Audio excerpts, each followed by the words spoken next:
தந்தை,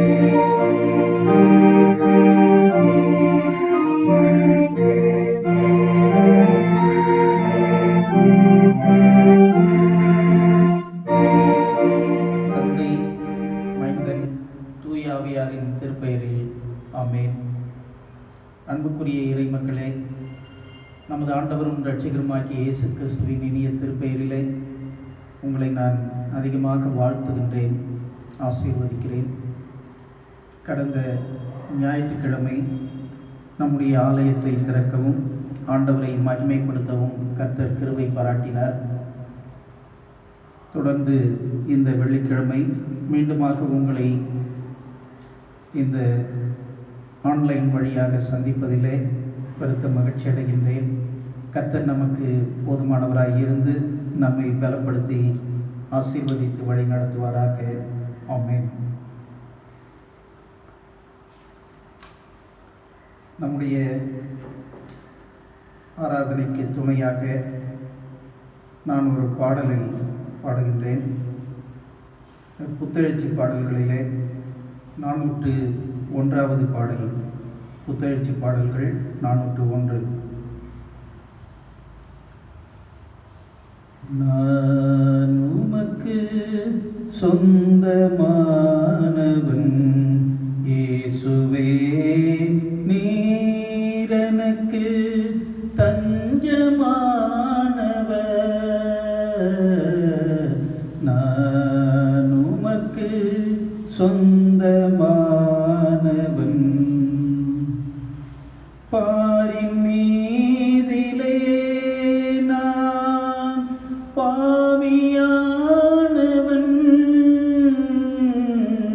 பாரின் மீதிலே நான் பாவியானவன். நீ பாவியேனையும் தேடி பாரில் வந்தவர். நீ பாவியேனையும் தேடி பாரில் வந்தவர். நான் உமக்கு சொந்தமானவன் இயேசுவே, நீர் எனக்கு தஞ்சமானவர்.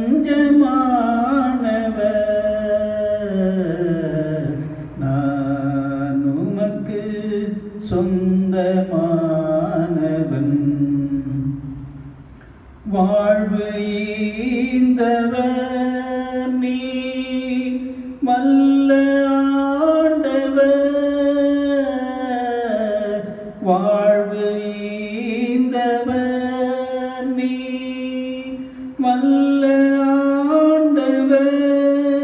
என் வாழ்க்கை ஈகிறேன், நீ ஏற்க வேண்டுவே.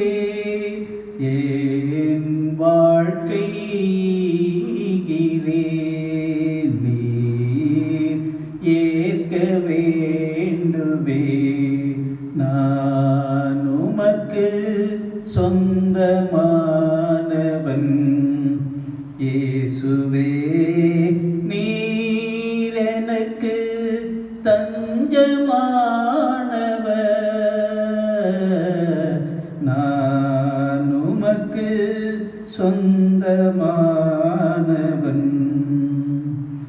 ஆள என்னையும் ஏற்று ஆண்ட இயேசுவே, ஆள என்னையும் ஏற்று ஆண்ட இயேசுவே. வேளை யாழையும் இடம் சேவை செய்து வாழுவே. வேளையாளாயும் இடம் சேவை செய்து வாழுவே. நான் உமக்கு சொந்தமானவன் இயேசுவே, நீர் எனக்கு தஞ்சமானவர்.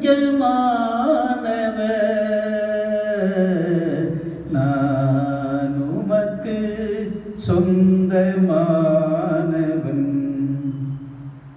இன்றும் என்றுமே நான் பாடியாடுவே, என்றும் என்றுமே நான் பாடியாடுவே. உம்மை இன்றி யாரிடம் நான் வாழ்வை நாடுவே, உம்மை இன்றி யாரிடம் நான் வாழ்வை நாடுவே. நான் உமக்கு சொந்தமானவன் இயேசுவே, நீர் எனக்கு தஞ்சமானவர். நான் உமக்கு சொந்தமானவன்.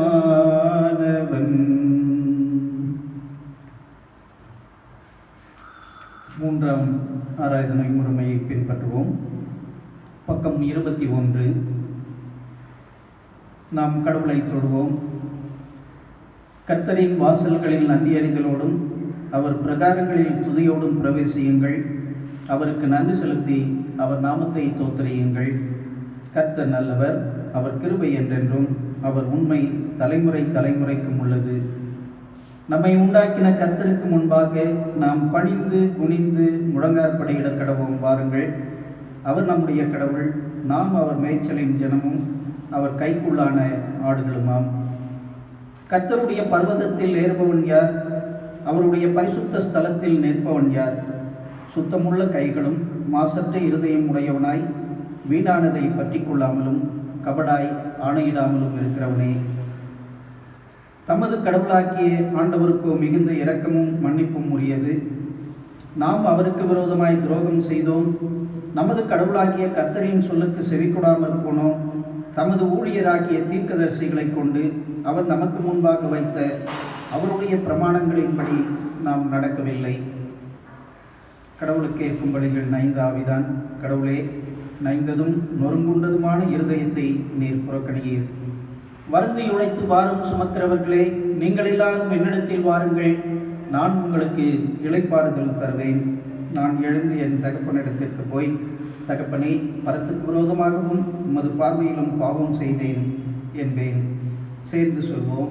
என் கண்மலையும் என் மீட்பெருமாகிய கர்த்தாவே, என் வாயின் வார்த்தைகளும் என் இருதயத்தின் தியானமும் உமது சமூகத்தில் பிரீதியாயிருப்பதாக. ஆமென். ஜெபிப்போம். சர்வ வல்லமையுள்ள கடவுளே, நாங்கள் எங்கள் ஆண்டவர் இயேசு கிறிஸ்துவின் மூலமாய் உமது சமூகத்தில் எங்கள் வணக்கத்தையும் தோத்திரத்தையும் செலுத்த வந்திருக்கிறோம். எங்கள் பாவங்களை உண்மையாய் அறிக்கை செய்யவும் மற்றவர்களுக்காகவும் எங்களுக்காகவும் ஜெபிக்கவும் உதவி செய்தள்ளும். உமது திருவசனத்தை நாங்கள் கேட்கும்போது உமது அன்பின் மகத்துவத்தை அதிக உண்மையாய் அறிந்து கொள்ளவும் உமது கிருபையின் கனிகளை எங்கள் வாழ்க்கையில் காட்டவும் அருள் புரிய வேண்டும் என்று எங்கள் ஆண்டவர் இயேசு கிறிஸ்துவின் மூலமாய் வேண்டிக் கொள்கிறோம். ஆமென். நாம் அமைதியாயிருந்து நம்முடைய பாவங்களை நாம் ஆராய்ந்து பார்ப்போம். சர்வ வல்லமையுள்ள கடவுளிடத்தில் நாம் நமது பாவங்களை அறிக்கையிடுகின்ற பொழுது அவர் நமது பாவங்களை மன்னித்து நம்மை ஆசீர்வதிக்க சித்தம் உள்ளவராய் இருக்கிறார். உங்கள் பாவங்கள் சிக்க செவேர் என்று இருந்தாலும் அதை பஞ்சை போல வெண்மையாக்குவேன் என்று ஆண்டவர் சொல்லுகின்றார். ஆகவே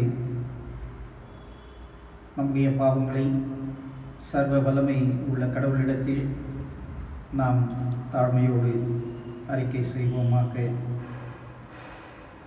முதலாம் பாவரிக்க ஜெபத்தை ஏறெடுப்போம். கடவுளே, உமது கிருபையின்படி எனக்கு இரங்கும். உமது இரக்கங்களின் பெருக்கத்துக்கு தக்கபடியே என் மீறுதல்களை அழித்துவிடும். என் அக்கிரமம் நீங்க என்னை முற்றிலும் கழுவியள்ளும். என் பாவமறை என்னை சுத்திகரியும். என் மீறுதல்களை நான் உணர்கிறேன். என் பாவம் எப்பொழுதும் எனக்கு முன் நிற்கிறது. தேவரீர் ஒருவருக்கே விரோதமாக நான் பாவம் செய்து உமது பார்வையில் தீமையானதை நடப்பித்தேன். கடவுளே, சுத்த இருதயத்தை என்னிலே சிருஷ்டியும், நிலைவரமான ஆவியை என் உள்ளத்திலே புதுப்பியும், உமது இரட்சணிய சந்தோஷத்தை திரும்பவும் எனக்கு தாரும், உற்சாகமான ஆவி என்னை தாங்கும்படி செய்யும். ஆமென். இரக்கமுள்ள ஆண்டவரே, உம்மிடத்தில் விசுவாசமாய் இருக்கிற ஜனமாக்கிய நாங்கள் சகல பாவங்களும் வர சுத்திகரிக்கப்படுவதற்கும் அமைதலான மனதோடே உமக்கு ஊழியம் செய்வதற்கும் எங்களுக்கு மன்னிப்பையும் சமாதானத்தையும் அளிச் செய்ய வேண்டும் என்று எங்கள் கர்த்தராகிய கிறிஸ்துவின் மூலமாய் வேண்டிக் கொள்கிறோம். ஆமென்.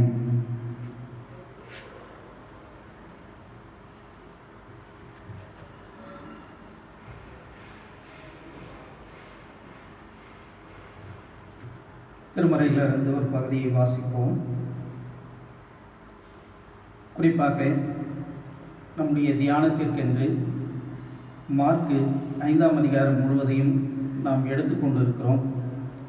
ஆனாலும் 5ஆம் அதிகாரத்தின் முதல் 13 வசனங்களை மட்டும் நம்முடைய இந்த திருமறை வாசிப்புக்காக நான் தெரிந்து கொண்டிருக்கிறேன். வாசிக்கும்படியாக தெரிந்து கொள்ளப்பட்ட திருமுறை பகுதி தூய மார்க்கு நற்செய்தி நூல் 5ஆம் அதிகாரம் வசனங்கள் 1 துவங்கி 13 முடிய.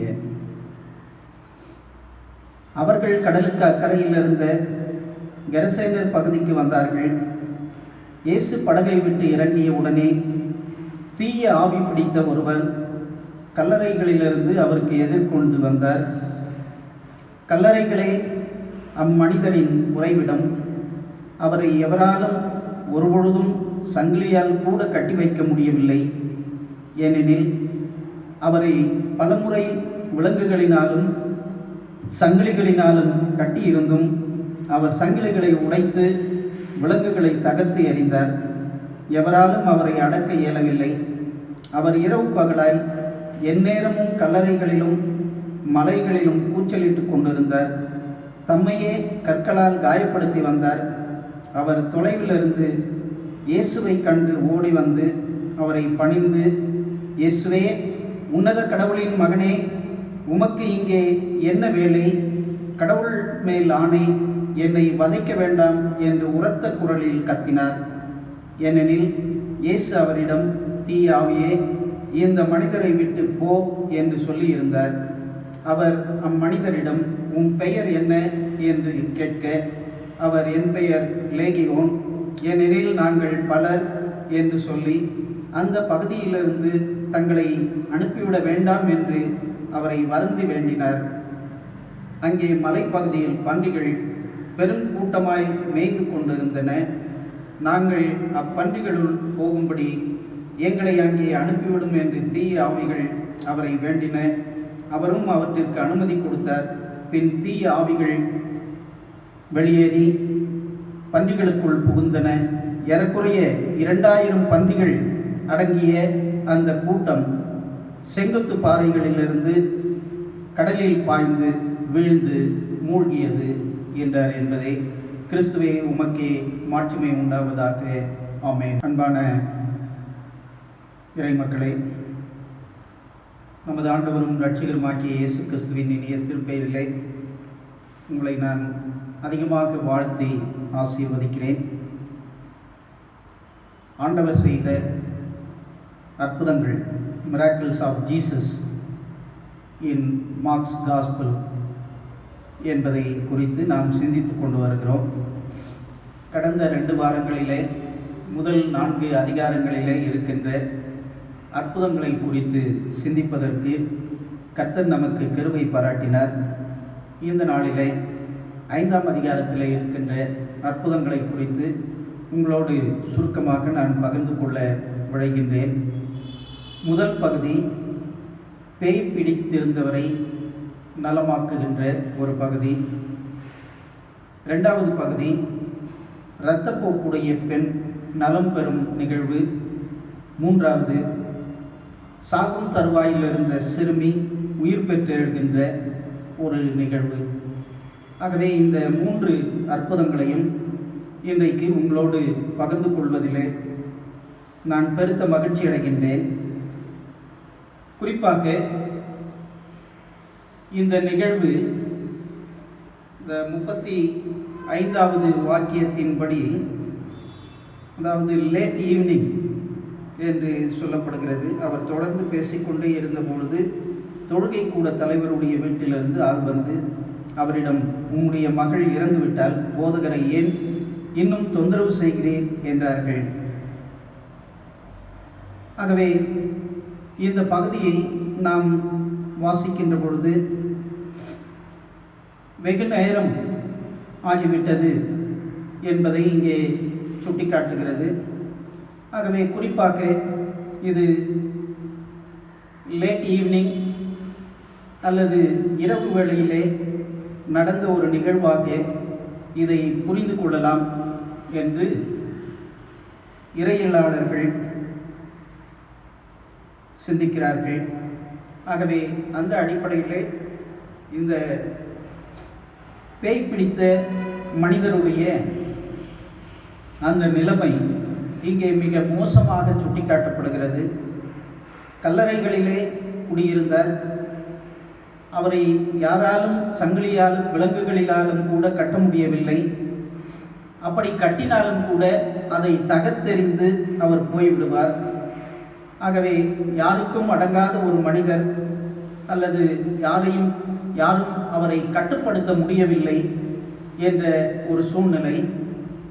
பிற்பகுதிகளிலே நாம் வாசிக்கின்ற பொழுது அவர் வஸ்திரம் கூட அவர் கிழிக்கப்பட்டு அணியாதவராக இருந்தார் என்று நாம் பார்க்கின்றோம். ஆகவே இப்படிப்பட்ட நிலையிலே இருந்த அந்த மனிதர், பேய் பிடித்த மனிதர், ஆகவே ஆண்டவராகிய இயேசு கிறிஸ்து படவிலிருந்து இறங்கி அங்கே வருகின்றார், கெனசரேன பகுதிக்கு வருகின்றார்.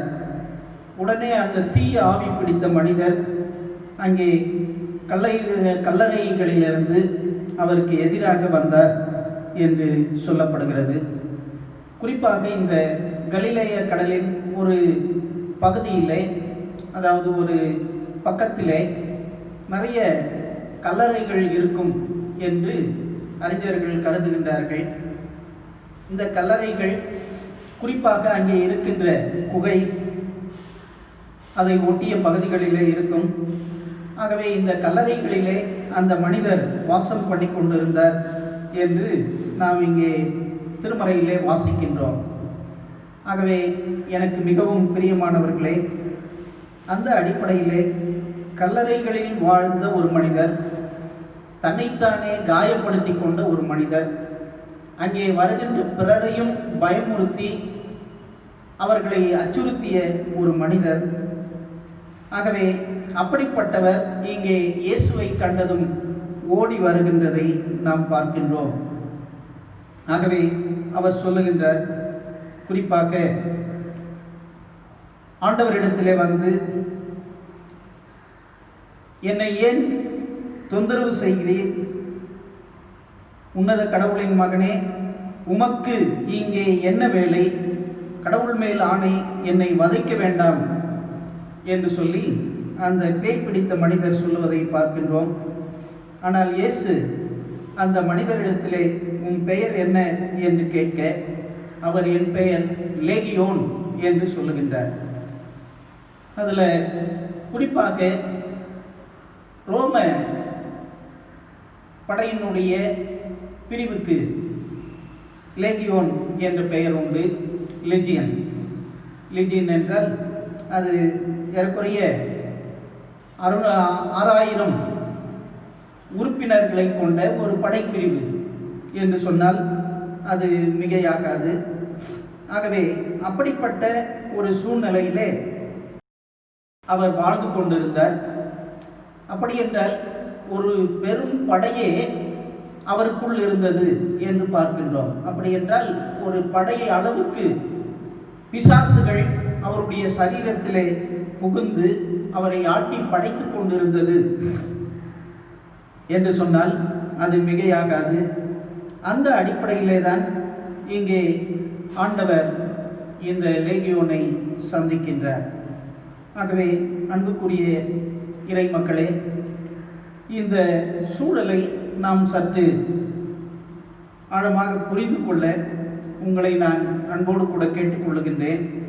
ஆகவே அப்படிப்பட்ட ஒரு மனிதர் ஆண்டவரை கண்டதும் ஆண்டவரிடத்திலே ஓடி வருகின்றதை நாம் பார்க்கின்றோம். ஆகவே ஆண்டவர் சர்வ வல்லமை படைத்தவர், கடவுளின் மகன் என்று இங்கே அந்த பிசாசு அறிக்கை செய்கிறதை நாம் இங்கே பார்க்கின்றோம். ஆகவே என்னை வதைக்க வேண்டாம், எங்களை நீ தொந்தரவு செய்ய வேண்டாம் என்று சொல்லுகின்றதை நாம் பார்க்கின்றோம். ஆனாலும் ஆண்டவர் அவரை விட்டு வெளியே போகும்படி அந்த பேய்க்கு கட்டளையிட்டு இருந்தார். ஆகவே அவைகள் மீண்டுமாக ஆண்டவரிடத்திலே சொல்லுகிறது, அங்கே மலைப்பகுதியில் பன்றிகள் பெருங்கூட்டமாய் மேய்ந்து கொண்டிருந்தன. ஆகவே அந்த பன்றிகள் கூட்டத்திலே எங்களை அனுப்பிவிடும் என்று வேண்டுகின்றதை நாம் பார்க்கின்றோம். ஆகவே ஆண்டவர் அவற்றிற்கு அனுமதி கொடுத்தவுடனே அந்த பேய் கூட்டம் அந்த பன்றிகளுக்குள் புகுகின்றது. ஏறக்குறைய 2000 பன்றிகள் இருந்த அந்த கூட்டம் மலை மேலிருந்து அது கீழே வந்து அந்த கடலிலே பாய்ந்து அது மரித்து போகின்ற ஒரு சூழலை இங்கே ஆசிரியர் மிக அருமையாக படம் பிடித்து காட்டுகின்றார். ஆகவே அன்புக்குரிய இறை மக்களே, இதை நம்ம பார்க்க, அதை புரிந்து கொள்ள கடமைப்பட்டிருக்கிறோம். ஆகவே ஆண்டவரால் கூடாத காரியம் ஒன்றுமே இல்லை. விலங்குகளால் கட்ட முடியாத அந்த பேயை ஆண்டவர் வார்த்தையினால் கட்டி போட்டார். ஏன்னா ஆண்டவருடைய வார்த்தைக்கு அந்த அளவிற்கு வல்லமை இருக்கிறது, அதிகாரம் இருக்கிறது என்பதை இந்த பகுதி மிக அருமையாக சுட்டி காட்டுகின்றதை நாம் புரிந்து கொள்ள கடமைப்பட்டிருக்கிறோம். ஆகவே அந்த அடிப்படையிலே இன்றைக்கு கடவுளுடைய திருவசனங்களுக்கு நாம் எந்த அளவுக்கு முக்கியத்துவம் கொடுக்கிறோம். ஏன்னா ஆண்டவருடைய வார்த்தைகள் வல்லமை உள்ளது, ஆகவே ஜீவன் உள்ளது. ஆண்டவருடைய வார்த்தைகள் அப்படியே நடக்கக்கூடியது. இதற்கு எந்த அளவிற்கு நாம் முக்கியத்துவம் கொடுக்கிறோம் என்ற ஒரு கேள்வியை நாம் எழுப்பி பார்ப்பது மிக மிக சிறப்பானது. பேய்கள் கூட ஆண்டவருடைய வார்த்தைக்கு கீழ்ப்படிந்தது என்று இந்த பகுதியில் வாசிக்கின்றோம். ஆனால் அதே நேரத்தில் இன்னைக்கு நாம் நம்முடைய வாழ்க்கையிலே கடவுளுடைய வார்த்தைக்கு நாம் கீழ்ப்படுகின்றோமா என்ற ஒரு கேள்வியை நாம் எழுப்பி பார்ப்பது மிக மிக சிறப்பான ஒன்று. ஆண்டவருடைய வார்த்தைக்கு கீழ்ப்படுகின்ற பொழுது இங்கே அற்புதங்களும் அடையாளங்களும் நிகழ்கின்றது என்பதை நாம் பார்க்கின்றோம். அங்கே அந்த பேய் பிடித்த மனிதருடைய வாழ்வு முற்றிலுமாக ஒரு டிரான்ஸ்ஃபார்ம் லைஃப், அதாவது மாற்றுருவாக்கம் செய்யப்பட்ட ஒரு மனிதராக அவர் மாறுகின்றார் என்பதை 15வது வாக்கியம் மிக அருமையாக நமக்கு சுட்டிக்காட்டுகிறது. அவர்கள் இயேசுவிடம் வந்தபோது பேய் பிடித்திருந்தவர், அதாவது லேகியோன் பிடித்திருந்த அவர் ஆடை அணிந்து அறிவு தெளிவுடன் அமர்ந்திருப்பதை கண்டு அச்சமுற்றார்கள். நடந்ததை பார்த்தவர்கள் பேய் பிடித்தவருக்கும் பன்றிகளுக்கும் நேரிட்டதை அவர்களுக்கு எடுத்துரைத்தார்கள். ஆகவே இவர் ஆடை அணிந்து கொண்டிருந்தார், அறிவு தெளிவோடு கூட இருந்தார். அன்புக்குரிய இறை மக்களே, குழப்பங்கள் நிறைந்த, பிரச்சனைகள் நிறைந்த, போராட்டங்கள் நிறைந்த இந்த உலக வாழ்விலே ஆண்டவருடைய வார்த்தைகளுக்கு நாம் கீழ்ப்படுகின்ற பொழுது உண்மையிலேயே ஆண்டவர் பெரிய மாற்றுருவாக்கத்தை நம்மிலும் இந்த உலகத்திலும் ஏற்படுத்த வல்லவர் என்ற அந்த உறுதிப்பாட்டை இந்த நாளிலே நாம் பெற்றுக்கொள்வது மிக மிக சிறப்பு. பல நேரங்களிலே வார்த்தைகளை வாசிக்கின்றோம், ஆனால் அதனுடைய அர்த்தத்தை நாம் புரிந்து கொள்வதில்லை. வார்த்தைகளை அவசரமாக வாசித்து நம்முடைய பணிகளை தொடர்கின்றோம். இன்னும் பலருக்கு பல நேரங்களிலே வசனங்களை வாசிப்பதற்கு நேரம் கிடையாது. தங்களுடைய சொந்த காரியங்கள், சொந்த அலுவல்கள் இவற்றிற்கு அதிக முக்கியத்துவம் கொடுத்து வார்த்தைகளுக்கு அதிகமான முக்கியத்துவம் கொடுக்காமல் போகின்ற ஒரு இக்கட்டான சூழ்நிலையிலே இன்றைக்கு நாம் வாழ்ந்து கொண்டிருக்கிறோம். இன்னும் பல பேர் பணிகளுக்கு செல்லுகின்ற பொழுது கைபேசியிலே வேதத்தை வாசித்துவிட்டு அப்படியே செல்லுகின்றதை நாம் பார்க்கின்றோம். ஆகவே கிறிஸ்துவுக்குள் எனக்கு மிகவும் பிரியமானவர்களே, ஆண்டவருடைய வார்த்தைகள் ஜீவன் உள்ளது, அந்த வார்த்தைகள் வல்லமை நிறைந்தது. ஆகவே அவற்றிற்கு அதிக முக்கியத்துவம் கொடுக்கின்ற பொழுது, அவற்றை கடைபிடிக்கின்ற பொழுது, கீழ்ப்படுகின்ற பொழுது ஒரு பெரிய மாற்றுருவாக்கம் நடைபெறுகின்றது. அந்த மாற்றுருவாக்கத்திற்கு நாம் அதிகமான முக்கியத்துவத்தை கொடுக்க நாம் கடமைப்பட்டிருக்கிறோம். ஆனால் இங்கே மக்கள் இந்த நிகழ்வை கண்டபோது, அல்லது பன்றிகள் மேய்த்திருந்தவர்கள் இதை கண்டபோது, ஒருவேளை அவங்க எல்லாம் அந்த கிராமத்திற்குள் சென்று மக்களை அவர்கள் திசை திருப்பி ஆண்டவரிடத்திலே வந்து, அதாவது 18வது வசனம், அவர் படகில் ஏறியதும் பேய் பிடித்திருந்தவர் தாம் அவரோடு கூட இருக்க வேண்டும் என்று அவரை வேண்டிக் கொண்டார். ஆனால் அவர் அதற்கு இசையாமல் அவரை பார்த்து, உமது வீட்டிற்கு போய் ஆண்டவர் உன் மீது இரக்கம் கொண்டு உமக்கு செய்ததை எல்லாம் உன் உறவினருக்கு அறிவியும் என்று சொன்னார்.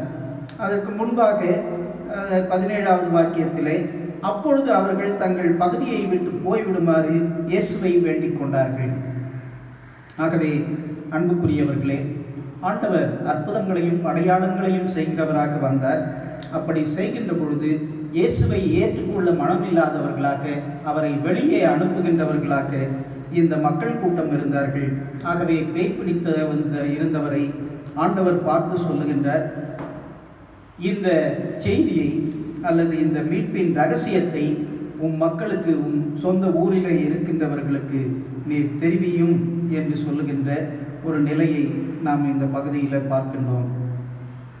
அடுத்த 2வது பகுதியிலே நாம் பார்க்கின்ற பொழுது, ஆண்டவராகிய இயேசு கிறிஸ்து இரத்தப்போக்குடைய பெண்ணை சுகப்படுத்துகின்ற ஒரு நிகழ்வு இந்த பகுதியிலே நாம் பார்க்கின்றோம். அதாவது 21ஆம் வசனம் முதல் இருக்கின்ற பகுதி. அதில் குறிப்பாக 26வது வசனம், அவர் மருத்துவர் பலரிடம் தமக்கு உள்ளதெல்லாம் செலவழித்தும் ஒரு பயனும் அடையாமல் மிகவும் துன்பப்பட்டார். அவர் நிலைமை வர வர மிகவும் கேடுற்றது என்று பார்க்கின்றோம்.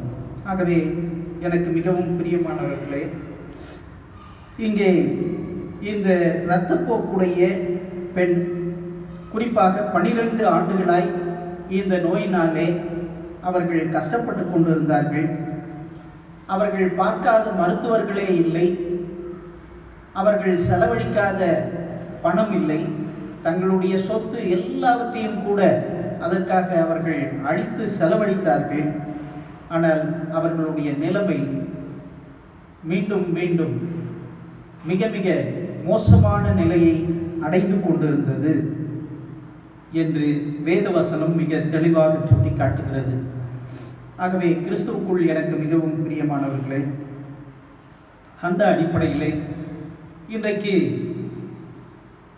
மருத்துவம் அல்லது மருத்துவத்துறை, இதை நாம் சிந்தித்து பார்க்க கடமைப்பட்டிருக்கிறோம். ஆகவே அந்த அடிப்படைகளிலே இன்றைக்கு நாம் எப்படி செயல்பட்டு கொண்டிருக்கிறோம் என்பதை நாம் சிந்தித்து பார்க்க கடமைப்பட்டிருக்கிறோம். மக்கள் பல்வேறு நோய்களிலே, கஷ்டங்களிலே வருகின்றார்கள். அவர்களிடத்திலிருந்து பணத்தை பறித்துக் கொள்கிறோம், ஆனால் அவர்களுக்கு சுகத்தை கொடுக்கிறோமா என்ற ஒரு கேள்வியை நாம் எழுப்பி பார்ப்பது மிக மிக சிறப்பான ஒன்று. அந்த அடிப்படையிலே இந்த பெண் தனக்குள்ள எல்லாவற்றையும் அவர் கொடுத்து கூட தன்னுடைய நோய் நீங்க முடியாமல் கஷ்டப்பட்டு கொண்டிருந்தார் என்பதை இந்த பகுதி சுட்டிக்காட்டுகிறது. அது இன்றைக்கு நம்முடைய மருத்துவத்துறைக்கும் மருத்துவர்களுக்கும் ஒரு சவாலாக இருக்கிறது என்பதை நாம் புரிந்து கொள்ளுதல் மிக மிக சிறப்பான ஒன்று. அந்த அடிப்படைகளிலே ஒருவேளை நாம் தொடர்ந்து இந்த பகுதியை பார்க்கின்ற பொழுது 27வது வாக்கியம், அவர் இயேசுவை பற்றி கேள்விப்பட்டு மக்கள் கூட்டத்துக்கிடையில் அவருக்கு பின்னால் வந்து அவருடைய மேலுடையை தொட்டார். அன்புக்குரிய இறை மக்களே, ஆண்டவரை குறித்து அந்த பெண் கேள்விப்படுகின்றார். அவர் கூட்டத்திற்குள்ளாக வருகின்றார். அதே நேரத்திலே அவருக்கு இருந்த அந்த நோய் வெளியிலே சொல்ல முடியாத ஒரு நோய். ஆகவே கூட்டத்திற்குள்ளே வந்து அவள் மிக நம்பிக்கையோடு விசுவாசத்தோடு அவர் அந்த கூட்டத்திலே வந்து ஆண்டவரை தொடுகின்றார். அப்படி என்றால் அந்த பெண் விசுவாசம் என்னவென்றால், நான் அவருடைய ஆடையை தொட்டாலே நலம் பெறுவேன், ஆடையை தொட்டாலே நலம் பெறுவேன் என்ற ஒரு விசுவாசம் என்ற நம்பிக்கை அவருக்கு இருந்தது என்பதை இந்த பகுதியிலே நாம் பார்க்கின்றோம். ஆகவே கிறிஸ்துவுக்குள் எனக்கு மிகவும் பிரியமானவர்களே, இன்றைக்கு பல நேரங்களிலே நம்முடைய விசுவாசம் எப்படி இருக்கிறது? ஏன்னா பல நேரங்களில் மருத்துவர்கள் நம்மை கைவிட்டு விடலாம், அல்லது மருந்துகள் மாத்திரைகள் நம்மை கைவிட்டு விடலாம். நம்முடைய சுகம் அவற்றிலே இல்லை, மாறாக நம்முடைய விசுவாசத்திலே இருக்கிறது. ஆகவே அந்த பெண் விசுவாசத்தோடு ஆண்டவரை தொட்டால் ஆண்டவரிடத்திலிருந்து வல்லமை புறப்பட்டு சென்றது என்பதை இந்த பகுதியில் பார்க்கின்றோம். ஆகவே அன்புக்குரியவர்களே, பல நேரங்களிலே இயேசு கிறிஸ்துவை குறித்து நாம் கேள்விப்படுகின்றோம், இயேசு கிறிஸ்துவை அறிந்திருக்கின்றோம். ஆனால் அதே நேரத்தில் கிறிஸ்து நிச்சயமாக எனக்கு சுகம் தருவார், கிறிஸ்து எனக்கு துணையாக இருக்கிறார், அவர் என்னை பலப்படுத்துவார் என்ற அந்த உறுதி ஒருவேளை நமக்கு இருக்க வேண்டும் என்பதை இந்த பகுதி நமக்கு மிக சிறப்பாக எடுத்துரைக்கின்றது. இதை நாம் புரிந்து கொள்வது மிக மிக சிறப்பு. அதே போன்று குறிப்பாக இன்றைக்கு நம்முடைய வாழ்வை நாம் திரும்பி பார்க்கின்ற பொழுது, இன்னைக்கு பல்வேறு விதமான அச்சங்களும் திகில்களும் அல்லது நோய்களும், இனம் புரியாத நோய்கள் இன்றைக்கு மனுக்குலத்தை தாக்கி கொண்டிருக்கிறது. அதில் ஒன்றுதான் இன்றைக்கு உலகத்தை அச்சுறுத்தி கொண்டிருக்கின்ற இந்த கொரோனா. ஆகவே இந்த கொரோனா வைரஸ் மிக கொடூரமாக அநேக மக்களுடைய உயிரை வாங்கிவிட்டது. அநேகர் இந்த நோயை கண்டு அச்சத்திலும் திகிலிலும் மூழ்கி இருக்கிறார்கள். ஏன் உலகமே இதை கண்டு பயந்து நடுங்கிக் கொண்டிருக்கிறது என்று சொன்னாலும் மிகையாகாது. ஆகவே விசுவாசத்தை நம்மிலே அதிகமாக வளர்த்து கொள்ள நாம் கடமைப்பட்டு இருக்கிறோம். நம்முடைய விசுவாசத்தை நாம் வளர்க்கின்ற பொழுது உண்மையிலேயே கடவுள் பெரிய காரியங்களை நமக்கு செய்வார் என்ற ஒரு உறுதி நமக்கு வேண்டும். ஆகவே ஒருவேளை இந்த நோயை குறித்து அல்லது குணமாக்க முடியாத நோய்களை குறித்து நீங்கள் கலங்க வேண்டாம், அல்லது அதை குறித்து நீங்கள் அச்சப்பட தேவையில்லை. கடவுள் மீது உங்கள் நம்பிக்கையை வையுங்கள். கடவுள் பெரியவர், அவர் நமக்கு எல்லா நலன்களையும் அருளி நிச்சயமாக எல்லா நிலைகளிலிருந்தும் நம்மை தூக்கிவிட்டு நம்மை குணமாக்குவார் என்ற ஒரு உறுதியை நாம் பார்க்கின்றோம். அதுதான் 34வது வசனத்தில் ஆண்டவர் இப்படி சொல்லுகின்றார், மகளே, உனது நம்பிக்கை உன்னை குணமாக்கிட்டு அமைதியுடன் போ, சமாதானத்தோடே போ, நீ நோய் நீங்கி நலமாயிரு. பல நேரங்களிலே நம்முடைய நம்பிக்கை, நம்முடைய விசுவாசம் நம்மை குணமாக்குகிறது என்ற அந்த உறுதிப்பாட்டை நாம் பெற்றுக்கொள்வது மிக மிக சிறப்பு. அடுத்தது 3வது அற்புதம் இந்த பகுதியில் சொல்லப்படுகின்ற பொழுது, அதாவது 35வது வாக்கியம், அவர் தொடர்ந்து பேசிக்கொண்டிருந்த பொழுது தொழுகை கூட தலைவருடைய வீட்டிலிருந்து ஆட்கள் வந்து அவரிடம், உம்முடைய மகள் இறந்து விட்டால் போதகரை ஏன் இன்னும் தொந்தரவு செய்கிறீர் என்றார்கள். அவர்கள் சொன்னது இயேசுவின் காதில் விழுந்ததும் அவர் தொழுகை கூட தலைவரிடம், அஞ்சாதீர், நம்பிக்கையை மட்டும் விட்டுவிடாதீர் என்று கூறினார். அவர் பேதுரு, யாக்கோபு, அவருடைய சகோதரரான யோவான் ஆகியவரை தவிர வேறொருவரையும் தம்முடன் வரவிடவில்லை. அவர்கள் தொழுகை கூட தலைவரிடம் வீட்டிற்கு சென்றார்கள். அங்கே அமளியை மக்கள் அழுது ஓலமிட்டு புலம்புவதை இயேசு கண்டு, ஏன் இந்த அமளி, ஏன் இந்த அழுகை, சிறுமி இறக்கவில்லை என்று சொல்லுகின்றார். ஆகவே அங்கிருந்தவர்களுக்கு இது ஒரு கேலியாக அது மாறுகின்றது.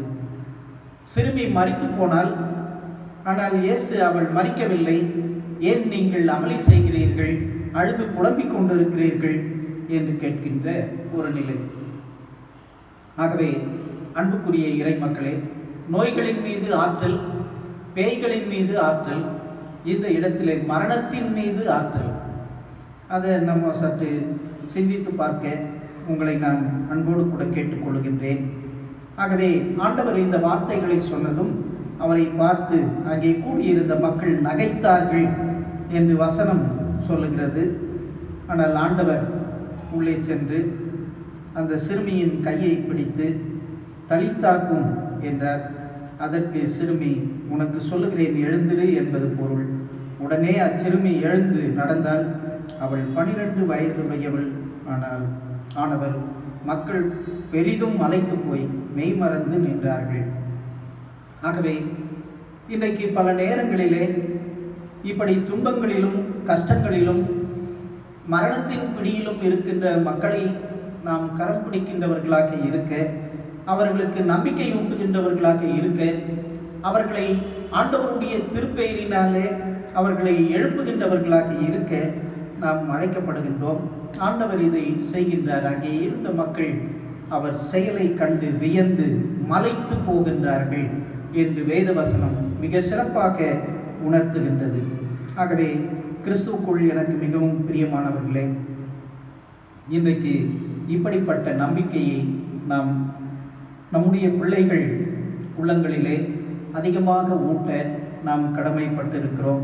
அதில் குறிப்பாக இன்றைக்கு இந்த நீட் தேர்வு போன்ற காரியங்களினாலே நம்பிக்கை இழந்து நிறைய பிள்ளைகள் தற்கொலை முயற்சிகளிலே ஈடுபட்டு அநேகர் தங்கள் உயிரை இழந்து இருக்கின்ற ஒரு சூழலிலே நாம் இருக்கின்றோம். ஆகவே இவர்களையெல்லாம் கைப்பிடித்து தூக்கிவிடப் போவது யார்? அன்றைக்கு ஆண்டவராகிய இயேசு கிறிஸ்து இந்த சிறு பெண்ணை அவர் கையை பிடித்து எழுந்திரு என்று சொன்னார். அந்த பெண் எழுந்திருந்தாள் என்று பார்க்கிறோம். அதில் 42வது வாக்கியம் இப்படி சொல்லுகிறது, அவள் 12 வயது ஆனவள் என்று சொல்லுகிறது. 12 வயது என்பது குறிப்பாக அந்த குழந்தை பருவத்தை கடந்து அந்த இளமை பருவம் அல்லது பெண் பருவம், பெண்மையை பெற்றுக்கொள்ளுகின்ற ஒரு வயது என்று சொல்லுகிறார்கள். ஆகவே கிறிஸ்துவுக்குள் எனக்கு மிகவும் பிரியமானவர்களே, அந்த பெண்ணுடைய வாழ்க்கை உண்மையிலேயே ஒரு பெரிய வளர்ச்சியை நோக்கி செல்லுகின்ற வாழ்க்கை. அந்த நிலையிலே அந்த பெண் மரித்து போனாள் என்று இங்கே வேதம் சுட்டி காட்டுகிறது. ஆனால் மரித்த அந்த பெண்ணை தலித்தாக்குமே என்று சொல்லி ஆண்டவர் எழுப்புகின்றதை நாம் பார்க்கின்றோம். ஆகவே கிறிஸ்துவுக்குள் எனக்கு மிகவும் பிரியமானவர்களே, நம்முடைய பிள்ளைகளும் வளர வேண்டிய வயதிலே, இன்னும் படிக்க வேண்டிய வயதிலே இந்த நீட் தேர்வு மற்ற தேர்வுகள் இதற்கெல்லாம் பயந்து தங்களுடைய உயிரை மாய்த்து கொள்ளுகின்ற ஒரு சூழ்நிலையிலே இருக்கிறதை நாம் பார்க்கின்றோம். ஆகவே இப்படிப்பட்ட பிள்ளைகளை தூக்கிவிட வேண்டிய ஒரு பெரிய பொறுப்பு, அல்லது அவர்களை கை தூக்கி விட வேண்டிய பொறுப்பு, அவர்கள் உள்ளத்திலே ஒரு நம்பிக்கையை கொடுக்க வேண்டிய பொறுப்பு நமக்கு இருக்கிறது என்பதையும் இந்த சூழ்நிலையிலே நாம் புரிந்து கொள்ளுதல் மிக மிக சிறப்பானது. ஆகவே அந்த அடிப்படையிலே இந்த உலகத்திலே இதுபோன்று இன்றைக்கு பல்வேறு நிகழ்வுகளிலே வளர்ச்சிகள் இன்றி மரித்து கொண்டிருக்கின்ற பல நிகழ்வுகள் உண்டு. இவற்றையெல்லாம் யார் உயிர்ப்பிப்பார்கள் என்ற ஒரு சூழ்நிலை இருந்து கொண்டிருக்கிறது. குறிப்பாக இந்த கொரோனா, பொருளாதார அழிவு, இவற்றினாலே அநேக மக்களுடைய வாழ்வாதாரங்கள் பாதிக்கப்பட்டு வறுமையிலும் துன்பங்களிலும் சாவின் கொடூரங்களிலும் மக்கள் சிக்கி தவித்து கொண்டிருக்கின்ற ஒரு சூழலை நாம் இன்றைக்கு பார்த்து கொண்டிருக்கிறோம். ஆகவே இவற்றை மீண்டுமாக தூக்கி நிறுத்த வேண்டிய ஒரு பெரிய பொறுப்பு நமக்கு இருக்கிறது என்ற அந்த உண்மையை நாம் உணர்ந்து ஆண்டவரை நாம் மகிமைப்படுத்துவோம். கர்த்தருக்கு நம்மை அர்ப்பணிப்போம். ஆண்டவர் அதற்காக நம்மை தெரிந்து கொண்டிருக்கிறார். ஆகவே இன்றைக்கு செத்து கொண்டிருக்கின்ற பிள்ளைகளையும், அதே நேரத்தில் தொழில்கள் முடங்கி போயிருக்கின்ற பல்வேறு விதமான செயல்பாடுகள், இதையெல்லாம் தூண்டி அவற்றிற்கு உயிர் கொடுக்கின்ற பிள்ளைகளாக நம்பிக்கை ஊட்டுகின்ற பிள்ளைகளாக, அவற்றை எல்லாம் நிலைநிறுத்துகின்ற பிள்ளைகளாக நாம் வாழ அழைக்கப்படுகிறோம். அதற்கு கடவுள் நம்மை வல்லமையாக எடுத்து பயன்படுத்துவாராக. ஆமென்.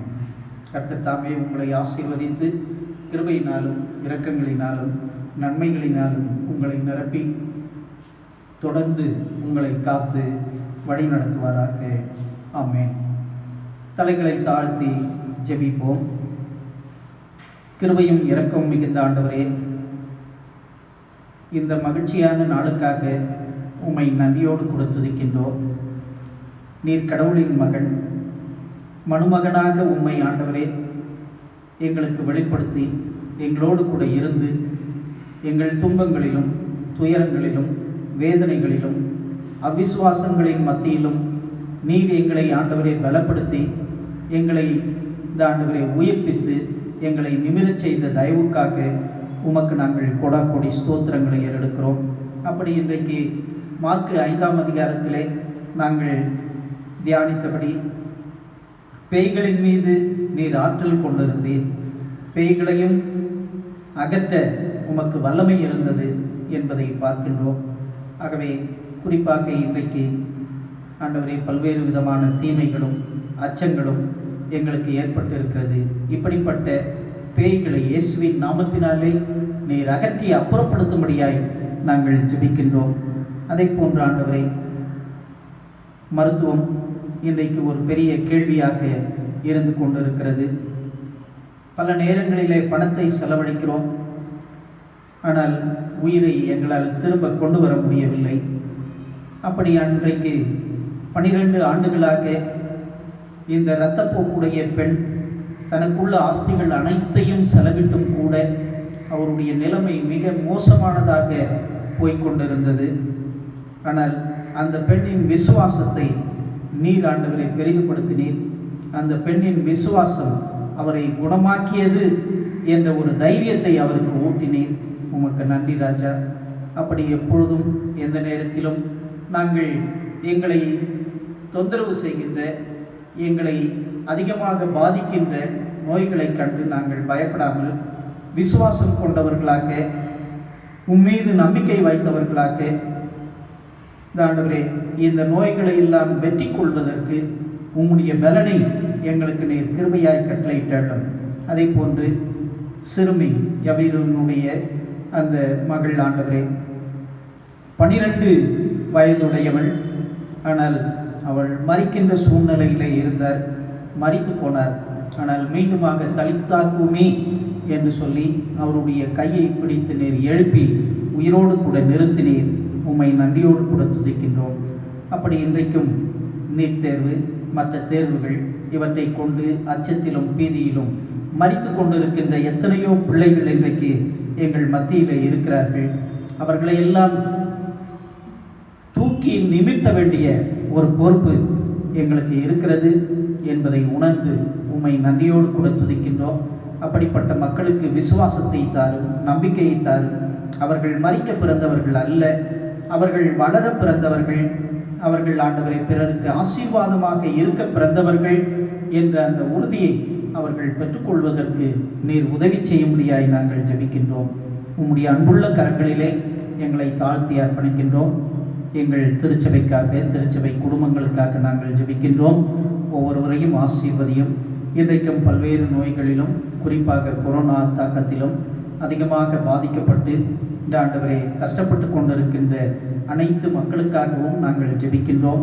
உமது பிள்ளைகளை நீர் ஆசீர்வதித்து அவர்களை பலப்படுத்தி அவர்களுக்கு உம்முடைய அருளை தந்து தொடர்ந்து குணமாக்கும்படியாக நாங்கள் ஜெபிக்கின்றோம். விசேஷித்த கிருபை ஆண்டவரே உமது பிள்ளைகள் ஒவ்வொருவரோடும் தங்கியிருப்பதாக.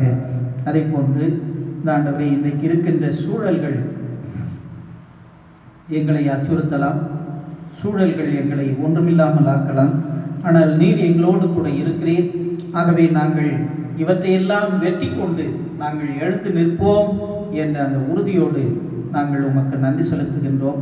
ஆகவே அந்த அடிப்படையிலே மரணத்தின் மீது வெற்றி கொண்ட ஆண்டவர், நோய்களின் மீது வெற்றி கொண்ட ஆண்டவர், பேய்களின் தீய சக்திகள் மீது ஆற்றல் கொண்ட ஆண்டவர், நீர் எங்களோடு கூட இருக்கிறீர்.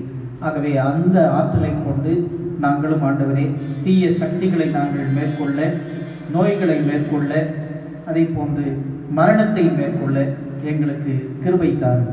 கிருபையுள்ள கரங்களில் எங்களை தாழ்த்துகிறோம். காத்துக்கொள்ளும் வழி நடத்தும். இயேசுவின் நாமத்தில் ஜெபிக்கிறோம் பிதாவே, ஆமென். அனைவரும் சேர்ந்து சொல்வோம். பரமண்டலங்களில் இருக்கிற எங்கள் பிதாவே, உம்முடைய நாமம் பரிசுத்தப்படுவதாக, உம்முடைய ராஜ்யம் வருவதாக, உம்முடைய சித்தம் பரமண்டலங்களிலே செய்யப்படுகிறது போல பூமியிலேயும் செய்யப்படுவதாக. அன்றன்று உள்ள அப்பத்தை இன்று எங்களுக்கு தாரும். எங்களுக்கு விரோதமாய் குற்றம் செய்கிறவர்களுக்கு நாங்கள் மன்னிக்கிறது போல எங்கள் குற்றங்களை எங்களுக்கு மன்னியும். எங்களை சோதனைக்குள் பிரவேசிக்க பண்ணாமல் தீமையிலிருந்து எங்களை ரட்சித்துக் கொள்ளும். ராஜ்யமும் வல்லமையும் மகிமையும் என்றென்றைக்கும் உம்முடையவைகளே, ஆமென்.